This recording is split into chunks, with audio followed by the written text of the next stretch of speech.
welcome to my comic picks for the week of April 8th. And what I used to do, I would count down from my least favorite to my favorite book of the week. But since Convergence came out, I think I'll just talk about all the Convergence books up front, since they kind of flow a little bit. They're all about the same thing. And we'll start with Convergence number 1, which that might have been my least favorite book of the week. But yeah, Convergence is here. And the first issue starts off with, I believe, Earth 2 heroes. I'm not well versed in DC lore, but what I would guess is Earth 2 heroes, and I know Earth 2 was destroyed or something, so it's right before Darkseid destroys Earth 2. Telos, working under the orders of Brainiac, captures all of the heroes and brings them to I don't know, it's like Telos, is he the man and the planet? There's like a character that they're talking to later in the book, but he says, I brought you to Telos, so I guess it's the planet too. But yeah, when they first show up, it's just a bunch of talking and whining and complaining. But, I mean, they just lost everyone they love, so it's understandable. I mean, there's a cool little bit when they're brought to Telos, when a hand comes up out of the earth and crushes, I think that's Superman. Yeah, crushes Superman. And then you get those heroes on Telos. But after some arguing and complaining, the dome starts to form around where they are, and that's the whole point. They were brought here because the whole city was supposed to be brought, and then they were going to be pitted against other heroes until one city remained, but their city had been destroyed, so just the heroes came, and Telos comes, and he's like, well, I must have made a mistake, because I need your city. And he's like, you're all supposed to fight. And he announces the same thing pretty much that was announced at the end of the Zero issue. And they're all going to have to fight to the death. It was okay. Like, it was much better than the Zero issue because things actually were happening, even if slowly. But it was a decent setup for what's to come. And, you know, we'll just see how that setup pays off. It's not much to review or to talk about with the first issue. I could talk about the art, which wasn't, you know, as impressive as I would have expected from this event, but it was good and more than passable. I enjoyed looking at it. It flowed. I like the paneling on a few pages. And I like the designs because these aren't the normal, you know, I guess Earth 1 superheroes. So their costumes are a little different. But awesome. Not worth $5. I'm just looking at the price tag. But, whatever. What you gonna do? Up next we have Convergence, Nightwing, and Oracle. And I only got this one because I just kept reading people basically spooging over Gail Simone and how great she was with these characters. I'd never read that. I think the only thing I've ever read of Gail Simone was like the first issue of Tranquility, and which I liked, and I intended to continue, but I just didn't. And the first 2 volumes of her Batgirl and the new 52 Batgirl, which was okay. So I wasn't like, I have to get this because of Gail Simone. And I was like, I'll check this out because everyone says Gail Simone has done great stuff with these characters, and this was good. It started off confusing because they showed Hawk Man and Hawk Girl killing Old West version of, I guess, the Blue Beetle and Guy Gardner. But that was confusing because they just showed Guy Gardner, and I guess it's Guy Gardner, he calls him Gardner, and the Blue Beetle, I guess because he calls him Beetle. And they're talking to each other, but they're not showing it looks like they're fighting each other. And then they pull back to reveal they're fighting Hawkman and Hawkgirl. And they're both killed, or just subdued, I guess, because they're saying, do you want us to kill them? Do you want us to destroy everything? Start talking to these machines that are off in the distance, but they don't respond. And then they're like, well, we did what we came here to do. Now send us off to the next world to destroy. And then that section's over for the moment. And then we flash to Dick Grayson.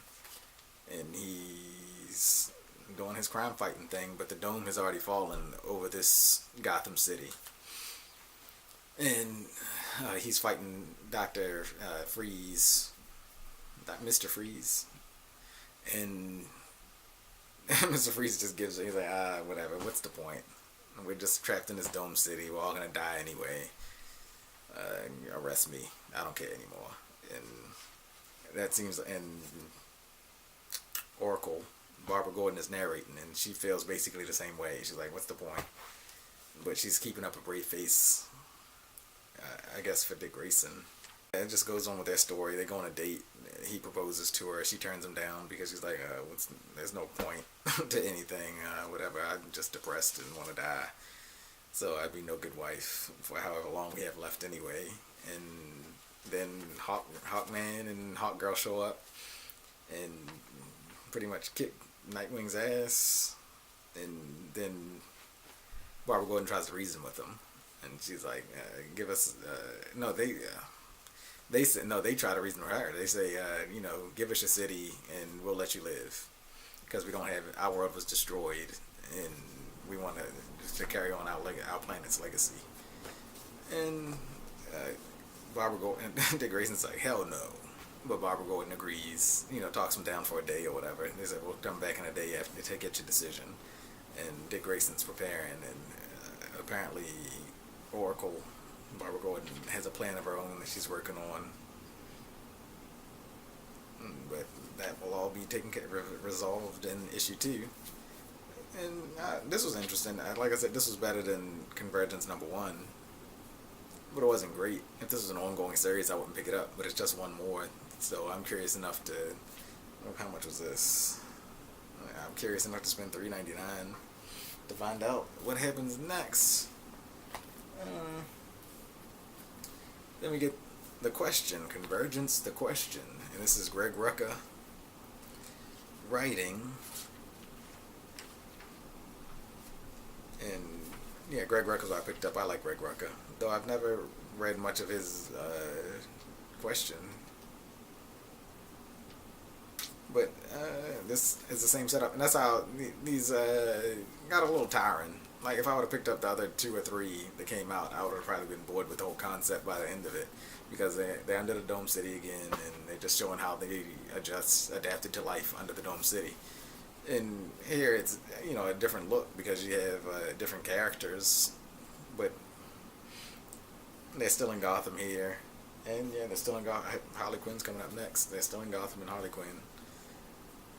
I guess they only took Gotham's. I guess Telos only took Gotham's and put them in domes. But this one is pretty much about Two-Face, and he wants to kill himself. He's been contemplating suicide every day. He flips his coin, and it turns up on the clean side, or not the scarred side of the coin. So he doesn't kill himself, and then Telos' voice booms, and he says, "It's time for you all to face your alternate selves and fight to the death. Only one can survive," and that gives Two-Face purpose. And he's like, "I'm gonna kill the other Two-Face," and that was kind of cool. I like that. I don't think they did. I think it was weird that it's called The Question, but the most important part of the story was about Two-Face. But Batwoman shows up at the end, and that's supposed to be a big reveal. I don't know. Maybe her and Batwoman used to be in a relationship. I don't know. I didn't read that stuff. But that was okay. And next up, we have the Convergence Harlequin. And this was my favorite of all of the Convergence titles. I liked it better than, Convergence #1, of course, and the other 2 tie-ins. But this starts off, and they're under the dome already. Harley Quinn and her crew stealing bejeweled skeletons, and the cops come and try to break them up. But before she kills a police officer, Telos, is that when Telos comes? Oh, that's when the dome falls. Telos comes later. That's when the dome falls. So we get a couple pages outside of the dome, and then the dome falls, and then we flash forward, and Harley Quinn is in recovery. She's seeking psychiatric help. So she's supposedly medicated and going to therapy, but she is secretly not taking her medication and is just willing herself well, but she's not that well. She's just doing a good job of hiding it. And you get some funny stuff with her and these imaginary fishes and flashes of Joker and the relationship. She's in a relationship with the cop she was going to kill at the beginning. And then Telos shows up and says you have to fight, and they show who they're gonna have to fight is they're not gonna have to fight alternate versions of themselves. They show Captain Carrot, and Captain Carrot and Harley Quinn are gonna have to fight, and that I don't know much about. I've heard of Captain Carrot, but I don't know. And that's a funny concept, and I thought it was funny. It got a laugh out of me when they're like, "What? We're gonna have to depend on Harley Quinn to save our city? No, we can't depend on her." I thought that was funny. And there are a few funny things in here, but then they have to get Harley Quinn riled up and back suited up again in her old costume, which I love seeing. And at the end, she's Harley Quinn again, and she's not, pretending not to be crazy anymore. She's just like, it's like she's like, I feel hilarious. And then the next one, we're gonna get to see her fight Captain Carrot. I'm looking forward to that, actually, because I don't know who Pugh is. He wrote this. Pugh. Steve Pugh, and Phil Winslade was the penciler. The pencils weren't that impressive, but the story was good. This was a decent Harley Quinn story. I dug it. I'm in for number 2. But yeah, that's it for Convergence. I'm not impressed to cut off all the main DC titles and then to provide this. Even though the only DC titles I'm reading are Gotham by Midnight and Harley Quinn, so I'm not missing out on much. But I would have rather read the next issues of those series than these. I don't know. Maybe that Harley Quinn was pretty good. But yeah, that's Convergence week 1. Next week I'm only getting Convergence number 2. I'm not getting any of the tie-ins. Not interested enough. But let's move on to the rest. In this part, I'll put these in order that I like them. Those are in order that I like them. And maybe this is in actual order, but I don't know. I liked Harley Quinn more than Darth Vader number 4. And this I thought was a little stilted in the dialogue. I can understand Darth Vader talking kind of funny because he's a pretentious douche, but everything seemed kind of stilted and weird, and the story was a little weird. But they have the girl Afra. I forget her name. I just read it too. But the girl, I think her name's Afra, and the evil versions of C-3PO and R2-D2 are on this planet to get a robot army. There's a alien species that has this factory that produces robots, and Darth Vader wants that for himself. So they go get it, and I thought, I don't know. That's it. Not much to this one. And yeah, that is the whole story. I thought it was weird. The alien here looks like the alien, to me, maybe I'm not remembering it right, but it looks like the alien at the end of Aliens with an S. The little hive alien that she has to kill. Because I remember having that like frilled head, but maybe I'm remembering it wrong. And that was oddly reminiscent to me of that. But of course, yeah. That's all that happens in this issue. They just go and grab this factory and then take off. And then there's a weird exchange at the end where Afra's like, now that I've served my purpose, yeah, I know you're gonna kill me, but just make it quick. But Darth Vader says, no, you've proved yourself useful. You can tag along for a little while. And she's surprised by that. And and it seems like she just wants to die. I don't know what's going on with her character. I liked her. She was funny and, combative in the last issue. And somewhat in the beginning of this issue. And then at the end, she's like, oh, well, I guess you're going to kill me now. I'm ready. And even after she finds out he's not going to kill her, she still is like, whenever you're ready, kill me. Yeah, that didn't make sense. But it was an okay read. I was thinking the Star Wars series have been largely unimpressive. I'm reading all 4 of them now. I picked up Kanan last week, and that was okay. But, yeah, I don't think I'm going to be on for the long haul, however long that haul is. I'll finish up the Princess Leia and the Kanan because they're miniseries. But I think Darth Vader and Star Wars are ongoings.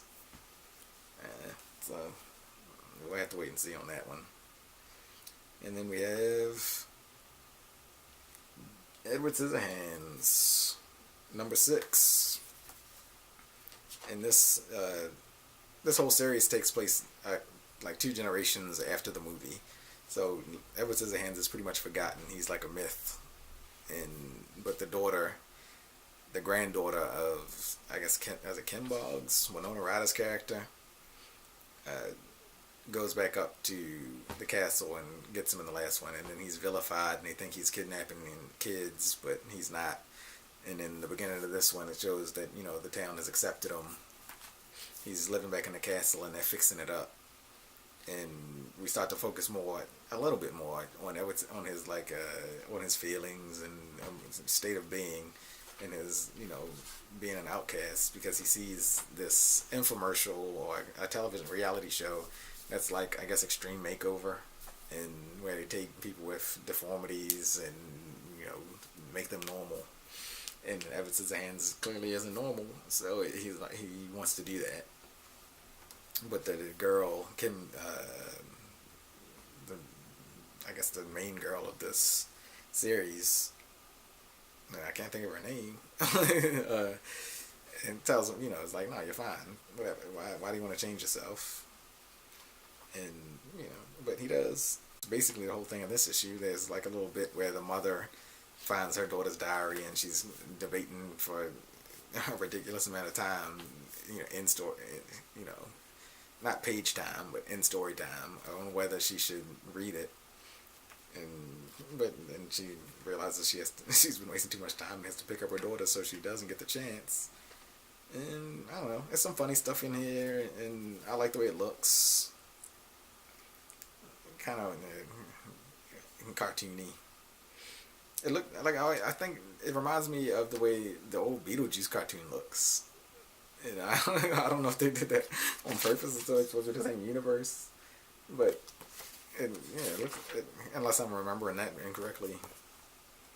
But it looks like that to me. But good stuff. I almost didn't pick this up. I'm not upset that I did. I'm not upset. And I'm definitely not upset that I picked up Srface, The Srface, number 2. And this is just a head trip, a mind trip. And it's all over the place. It starts on the inside cover page with blink feed. I guess it's supposed to be like a website, but they just have like headlines and blurbs, and it's like, click here for the rest of the article, click here for the rest of the article. And then we get this weird, they just have not random, but like in the first, and there's just pages of dialogue, of text, and it's, it seems like is it talking to us? Because that's what it starts, like, and then the narration, it was like, what? It gets pretty meta. We get, but let's get to the story. So we skip all that. these three people have found the Srface, which apparently seems to be like paradise. It's just an extremely pleasant place that recalls great times in their lives, great moments in their lives, and yeah, they're just having a good time. They're all. It was a little weird bit where it's a couple. The two of the characters go out, and one of them is just like kind of a third wheel. But then there's this page where they bring him into the fold, and then I guess they all just get it on. There you go. They just have this also nice little threesome. But then the woman wakes up to these apes, chimps, whatever, telling her to come on, and that's when it starts. It just gets weird. It's I don't even understand it really, but to the point where it's not confusing. It just makes you curious. It's like, what? Wait a minute. I mean, I guess it is confusing, but the story itself isn't, because then, you know, one of the guys' father is a prominent guy in the government or in some field. I'm not sure. They talk about it in the first issue, and I read the first issue too long ago now. But he gave their coordinates to his father, and they send troops to pick him up. I guess they wanted to find the Srface as well. And they kill one of his friends, and then they go running off, and then they kill him, and then the girl remains, who went on that weird little voyage with the monkeys. Weird little journey with the monkeys. And now at the end of this issue, where does this end? Oh yeah, it just ends with the guy who gave away his coordinates to these military. It looks like military is dead, and his male friend is dead, and the female is, you know, holding his dead body and crying. And we'll have to see where this goes next. I'm not sure where this is going. I can't guess. And the writer, Alice Cott, said that this, I read an interview where he said this could be 4 issues or and run indefinitely. And I could see either happening, because this story, the way it is, I mean, they could just live in this world and keep telling different stories. Or they could wrap up the story with this girl and be done with it. Which, this was crazy, you know, it was beautiful, and I loved it. Crazy, beautiful, weird, all those good things. But yeah, this isn't a book I'd recommend to everyone, because it is a little bizarre, it's a little trippy, and it's not just straight up storytelling. It's just something else. But I like something else. And that's all I got this week, which is actually a lot. I've been reading a lot less comics. So next week I think I'm just picking up 3. And that's about normal. But yeah, if you like this video, give me a like, subscribe, and comment if you want to talk about what I talked about. Tell me what you read. And that's it.